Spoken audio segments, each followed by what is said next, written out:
Hey everyone, welcome back to the channel. Today, I'm sharing my 30-day journey with creatine. I know a lot of you were curious about my experience, the results I got, and whether I think it's worth it. So in this video, I'm breaking down everything that happened from the very first scoop to my final thoughts. We'll cover the highs, the lows, and all the nitty-gritty details you need to know. Let's dive right in. So I started this journey at 160 pounds. I had been working out consistently for a few years, but I felt like I had hit a plateau. My strength gains were minimal, and my muscle mass wasn't increasing as much as I wanted. I knew I needed to try something new to push past this barrier. Now, I've always been pretty diligent about my protein intake, making sure to get enough protein from both my diet and supplements. I would drink protein shakes after my workouts and ensure I was eating protein-rich meals throughout the day. But despite all this, I felt like something was missing. But creatine was a whole new world for me, my first real foray into the world of supplements beyond protein powder. I had heard a lot about creatine from fellow gym-goers and fitness enthusiasts, but I had never really considered it for myself. The idea of taking another supplement seemed daunting at first. I wanted to make sure I was doing things right, so I did my research. I spent hours reading articles, watching videos, and even talking to a few trainers at my gym. I wanted to understand how creatine worked, how it could benefit me, and what the potential risks were. Knowledge is power, and I wanted to be fully informed before making any decisions. I read up on different types of creatine, potential side effects, and what to expect. There were so many options out there: creatine monohydrate, creatine ethyl ester, buffered creatine, and more. Each type had its own set of benefits and drawbacks, and it was important for me to choose the right one for my needs. Ultimately, I decided to go with micronized creatine monohydrate from a reputable brand. This type of creatine is known for its high absorption rate and effectiveness. Plus, it had been extensively researched and proven to be safe and beneficial for muscle growth and strength gains. I wanted to make sure I was getting a high-quality product that I could trust. After all, if I was going to invest time and money into this supplement, I wanted to see real results. With my creatine in hand, I was ready to take my fitness journey to the next level and see just how much progress I could make. Now, one of the things I learned during my research was the concept of a loading phase. Basically, this involves taking a higher dose of creatine for the first week or so to saturate your muscles faster. It's not strictly necessary, but I figured it couldn't hurt. So for the first 5 days, I took 20 grams of creatine per day, split into two 10-gram doses. I'd have one 10-gram serving before my workout and another 10-gram serving after. The idea was to maximize my muscle creatine stores as quickly as possible. Now I had everything planned out perfectly. I was going to hit the gym hard, follow my training program, and really put this creatine to the test. But as you guys know, life had other plans. The coronavirus pandemic hit, and gyms across the country were forced to close their doors. Just like that, my carefully crafted gym routine went out the window.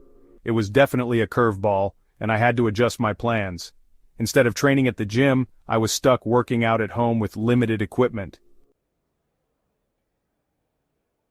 Chapter 4. Adjusting my creatine intake. The gym closures weren't the only hiccup I encountered. With the pandemic affecting our daily routines, I had to rethink my entire fitness regimen.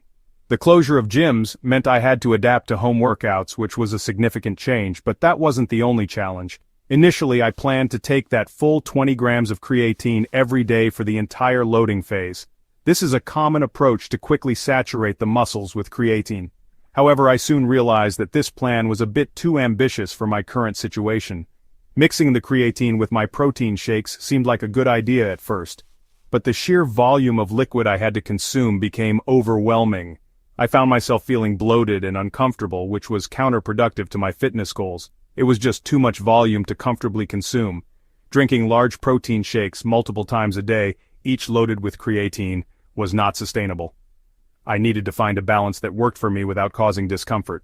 So, by day 3, I decided to scale back my intake to 10 grams per day. This adjustment made a significant difference. I split the dosage into 2 smaller servings, which were much easier to handle. This felt much more manageable and sustainable for me. I could enjoy my protein shakes without the added stress of consuming too much creatine at once. My workouts became more enjoyable, and I felt more energized. I stuck with this 10-gram dose for a total of 10 days. During this period, I kept a close eye on my progress, noting any changes in my performance and how I felt overall. This approach allowed me to maintain a consistent intake without overwhelming my system. Chapter 5. Finding my long-term routine. After those initial 10 days, I decided to further reduce my creatine intake. From day 11 onwards, I settled into a more long-term routine of 3 to 5 grams per day. This felt like the sweet spot for me. It was enough to maintain those creatine stores without any digestive discomfort. Plus, with the gym still closed, I wasn't training at the same intensity as I normally would, so I didn't feel the need for a super high dose. Chapter 6. Strength gains on creatine. Now let's talk about the results. When I first started taking creatine, I was curious but skeptical. Would it really make a difference in my strength and performance? I decided to document my journey meticulously, tracking every workout, every lift, and every rep. Did I notice any strength gains? Absolutely. Within the first week, I felt a subtle but noticeable increase in my energy levels during workouts. It wasn't a dramatic change, but enough to make me feel more confident and motivated. Before starting creatine, my 1-rep max on the bench press was 225 pounds.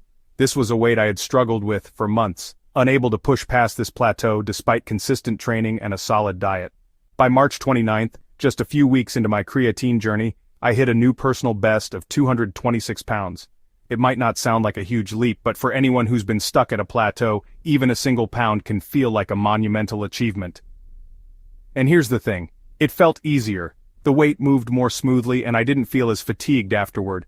This was a significant indicator that something was working. That extra pound wasn't a grinder. It didn't feel like I was pushing my body to its absolute limit. Instead, it felt like I had more in the tank, more strength to give. It went up smoother than ever before. This smoothness in lifting was a new experience for me, and it was incredibly encouraging. Now it's important to note that this was just a 1-pound increase, so take it with a grain of salt. However, the qualitative difference in how the lift felt was undeniable. It wasn't just about the numbers. It was about the overall experience. But the ease with which I lifted it, combined with the fact that I was training at home with less than ideal equipment, suggests that creatine was playing a role. My home gym setup isn't perfect. It's far from the professional equipment you'd find at a commercial gym, yet, despite these limitations, I was making progress. I also paid close attention to my creatine intake, ensuring I was consistent with my dosage. I took it daily, mixing it into my post-workout shake. Consistency, as with any supplement, is key to seeing results. Over the weeks, I noticed other subtle changes too.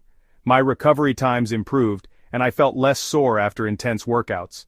This allowed me to train more frequently and with higher intensity, further contributing to my strength gains. I kept a detailed log of my workouts, noting down not just the weights and reps, but also how I felt during and after each session. This helped me see the gradual improvements and stay motivated. In conclusion, while the numerical gains might seem modest, the overall impact of creatine on my strength and performance was significant. It wasn't just about lifting heavier, it was about feeling stronger, more energetic, and more capable in every workout. Chapter 7. Strength gains weren't the only noticeable change. I also experienced some impressive muscle growth. Despite working out at home with limited weights, I saw significant increases in my biceps and chest size. My arms felt fuller, and my chest looked more developed. Now I can't definitively attribute all of this growth to creatine alone.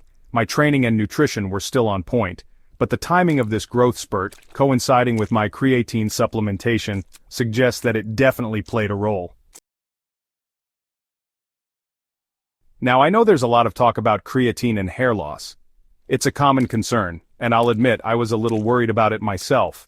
But I can confidently say that I experienced absolutely no hair loss during my 30 days on creatine. My hair is just as thick and full as it was before. Of course, everyone's different, and I can only speak from my own experience, but for me, hair loss was not an issue.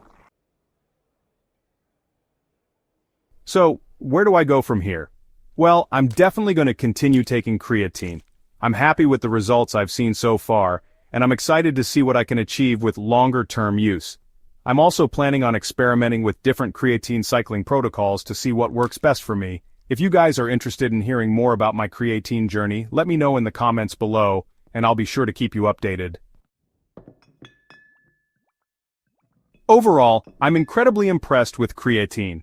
It's a safe, effective, and affordable supplement that can help you build muscle and strength. Now, it's not a magic pill. You still need to put in the work in the gym or at home and eat a balanced diet. But if you're looking for an extra edge, creatine is definitely worth considering. If you found this video helpful, give it a thumbs up, share it with your friends, and don't forget to subscribe for more evidence-based fitness content. Thanks for watching, everyone. I hope you found this video informative and insightful. If you're considering trying creatine, I encourage you to do your own research and see if it's right for you. Don't forget to hit that subscribe button and let me know in the comments if you want to see more updates on my creatine journey.